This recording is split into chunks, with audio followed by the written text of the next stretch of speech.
morning po sa lahat. Isa pang liyugto na ating daily Bible blessings. Pamagat po ng ating aralin ngayong umaga ay mabuti kuminsan ang maghiwalay.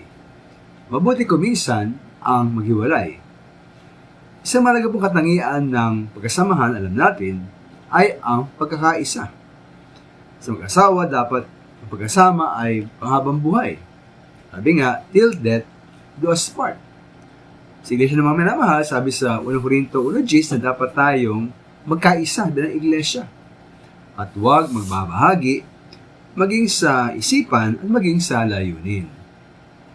Ngunit mga para sa akin, may mga pagkakataon din sa ating buhay na mas mabuti pa nga ang maghiwalay kaysa magpatuloy na magsama. Halimbawa po sa 1 Corinto 7, kung nais sumiwalay ng asawang hindi manampalataya sa kanyang asawang sumasampalataya, dapat hayaan ang paghiwalay. Dahil tayo po'y tinawag ng Diyos, sabi roon, upang mamuhay ng mapayapa. Maaaring mas mabuti pa nga ang hiwalay na mapayapa kaysa napakagulong pagsasama. Hindi po sa magkasintahan, dahil hindi maaaring magsama ang katwiran at ang kalikuan, hindi maaaring magsama ang liwanag at ang kadiliman. Ngayon po sa 2 Corinto 6, hindi dapat tayo makipag-isa sa mga di sumasampalataya.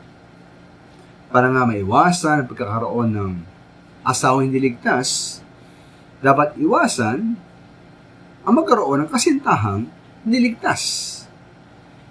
Ang nangyari po sa Magawa 15 naman, sa pagitan ni Pablo at Bernabe, ay para sa akin, isa pang halimbawa ng mabuting paghihiwalay. Dahil po sa mainit ng pagtatalo ukol kay Juan o Marcos, sila po yung naghiwalay ng gawain ni Pablo at Bernabe. Isinama po ni Bernabe si Marcos papuntang Cyprus. Ito naman po si Pablo naman, sinama niya si Silas patungo sa Syria at Cilicia. At ano po naging resulta po kanilang paghihiwalay? Dahil po sila naghiwalay, ay ang isa pong mission team ay naging dalawa. Yung masahe ko pong ito ay multiplication by division ng gawain ng Panginoon. Dahil sila po yung naghiwalay, mas dumami ang mga gawa at gawain po ng ating Panginoon. Kaya po sa rin buhay mga minamahal, meron ba tayong pagsasama? Na baka naman kalooban ng Diyos ang paghihiwalay bilang pagsunod sa kanyang nais para sa atin. Maraming salamat po.